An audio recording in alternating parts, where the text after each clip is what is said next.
Hey, what is up guys, it's your boy Toy here. This will be another video of a sneak peek that will be coming out for King's Raid. So starting off with something that I find really surprising, and that is two heroes that get buffed, and I could not predict these two. Aselica will get buffed and Laias will get buffed. Let's check the video. So let's just pause it here for half a second. Aselica was designed as a tank hero to strengthen physical defense of allies to improve the stability of the team. Great. So that's mainly World Boss 1, if anything. After the updates, Aselica's damage boost of allies and recovery effects will be strengthened in a way that she can stand out as a tank hero that can be utilized in diverse contents. So the thing that got really changed is challenge rate. And do we really need physical defense in that manner if you really want to have the #1 headband? I do not quite know, but if she enhances recovery stats for no apparent reason to the rest of your team, that sounds pretty interesting. She also has a cooldown reduction on her S2, so that could be pretty neat as well. But then we got my baby Laias, and I recently A2'd her. Laias is a healer that can strengthen the magical defense of all allies and heal HP and mana. Right. After the update, Laias' defense buff effect for all allies and conveniences will be upgraded so that she can be used frequently in battles. More PvP utility, that would be crazy. So I think we need to go over some of their kits and see where they could buff them in manners that they've already done it to previous heroes. So let us theorize about what these buffs are gonna bring, because we have seen a tendency of buffs where they kind of do the same thing overall anyway.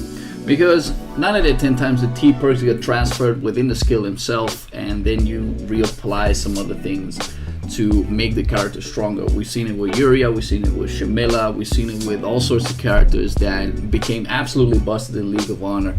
And I think overall this trend will just be reapplied to a lot of characters as well. So let's talk about Laias first. Now what makes Laias a very strong character is the fact that her unique weapon gives magical defense to a full team, and the increase of 20% healing rate, which is pretty decent in challenge rate nowadays because you get a reduction of 80% heal rate anyway, and there is a reduction of mana.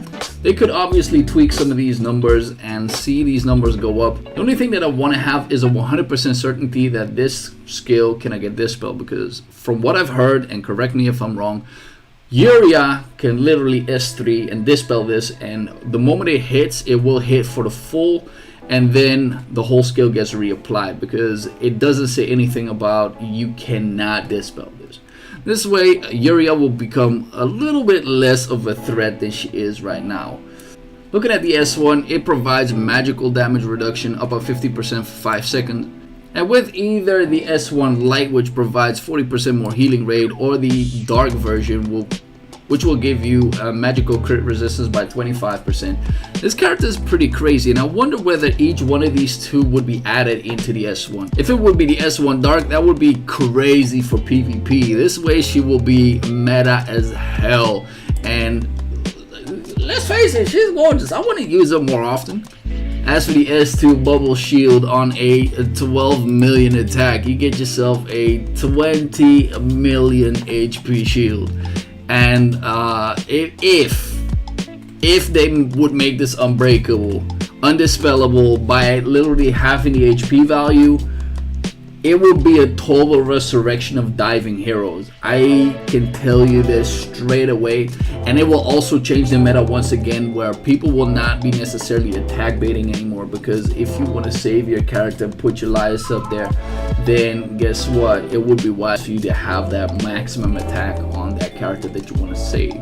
So would this change up the whole game? I do think so. If they would make it undispellable, would it however happen? I doubt it. One thing I think they would do is get the S3 Dark and make sure that it always heals percentage of the HP of the allies, and this is particularly good for people that have a ridiculous amount of HP. But then the S4, all allies magical defense is increased by a basic stat value, and magical critical resistance is increased by 250 on base. Now I'm assuming this can get dispelled. I'm assuming this is absolutely crazy anyway, but the magical defense increase and magical crit resistance by 150, if they would transfer this literally to the base skill, once again she would be absolutely insane for PvP. As for the self-CC resistance, I would think it's more likely for this one to be added into the S4 effect. But that would be horrendous as well, because then you cannot stun her, then you cannot do anything to her anyway.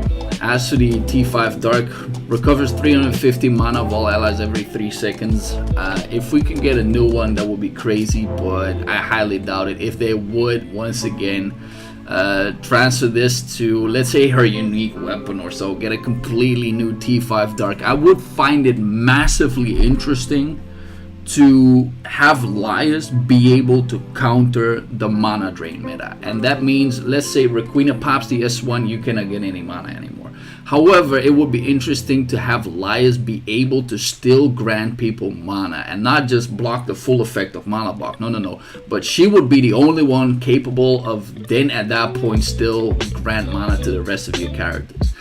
That itself would be massive for PvP, probably way too broken, and I'm very curious about what she's actually going to receive. So let's move on to the next character before I bust the whole chat and everything, but let me know what you guys think about my thought process on the Laias thing. And then we got ourselves Aselica, and while I do not know much about her because I don't use them myself, I don't even have a magic team for world bosses anyway, let's just think about what she could possibly provide. For one, it says something along the lines that she will make sure that your team will survive better. So what she does in the quote kit is the T5 Dark, and it says at the beginning of the first battle, increases physical defense of the ally with the highest attack for 20% of the physical defense. Okay, so you get a transfer from physical defense to physical defense. Effect cannot be dispelled, which could then be useful for, let's say, your challenge. And this seems to be especially good for the fact that you can take either the ignore defense, which is obviously accounted to this perk, or the perk where you cannot receive any buffs, because this one is undispellable, and there are a lot of frontliners that do take the cape but do get hit and probably murdered into one go because some of these shrapnels or side hits or even pushbacks that the bosses provide. So I could see this thing for a magical team work pretty well, but if they would increase these stat values by any certain chance, that would be crazy. If they would add, let's say, some toughness, obviously it can be counted in challenge rate, but it still would provide more survivability to the team. What also would be interesting if they would add some recovery stat to this. So let's say let's add 15-20% recovery stat to this. That would be absolutely fine. As for her unique weapon scalability, you need to hit 5 times and then you will reapply some extra magical damage, and then the boss will get stunned for 0.5 seconds. Now, although it doesn't seem all that much, if they would increase the stun duration, once again for challenge rate, it would be pretty big. It would change up the complete roster for World Boss 1, so I hope they won't touch this, because I have a feeling that a lot of people in World Boss are not jumping for a change like that. One thing I do find interesting is the S2 Dark version, because it says used while ignoring negative effects on self and removes negative effects from the target ally.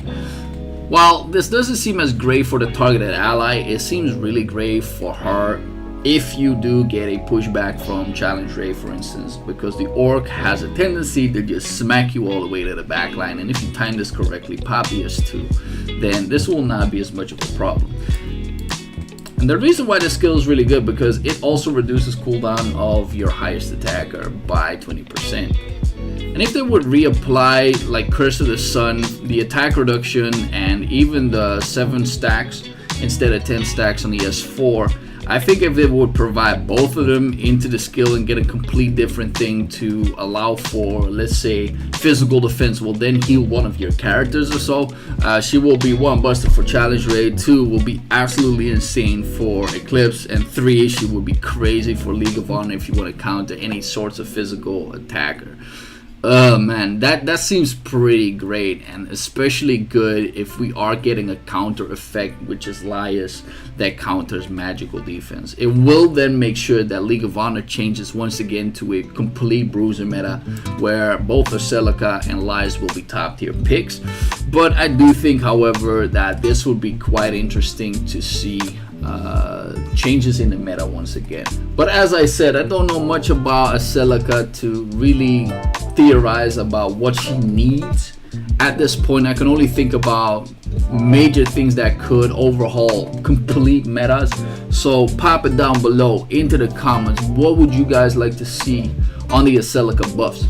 And for some events, you can even get another event artifact piece. Nice, because you can never get enough of these. Techno Magic gear ticket, 1 additional skill. Great. So for those of you who don't have your TMs completed yet, this will be that addition that you might need. Some brilliant ethers, etc. You will also be able to obtain the event artifact, the treasure hunter caps. So if we're not getting multiple of these, but at least one would be good enough for me to get a little bit of a start on 5-starring mine, because mine is currently 4-star. And last but not least, we got more swimsuits, and this time Luca is solid. Like, here's the thing with me and the solid, I think she needs a buff, because she is nowhere to be seen except for maybe 1 or 2 people that use her in League of Honor. She gets outshined in practically every kind of content, but her outfits are top tier, bruh. Look at this. Hot pants and everything. This is not even a panty shot, no nothing, man. But added to the list, we got Cassandra, Lucia. Why does Lucius get another costume? I don't know. Carisha, Sola, Laias, Miriam, and Isaiah. I think Isaiah overall is the top tier pick for everything. But look at this. Oh man, frivolous, shiny, elegant, and she does that. She does the hula. What? Dex, put something in the chat. Like, you of all people need to put something in there. But that covers everything for the current sneak peek. And I am mad curious what they're going to do to Laias, and if she will actually be way more viable into League of Honor, but absolutely more viable in the rest of the content, because I think she deserves more light than she currently is receiving. As for the rest, I don't know what is going to happen to Aselica. I'm mad curious once again. So the question is, what do you guys think? Pop it down below into the comments. If you haven't already, make sure to like and sub to support the channel. And I will see you guys in the next one.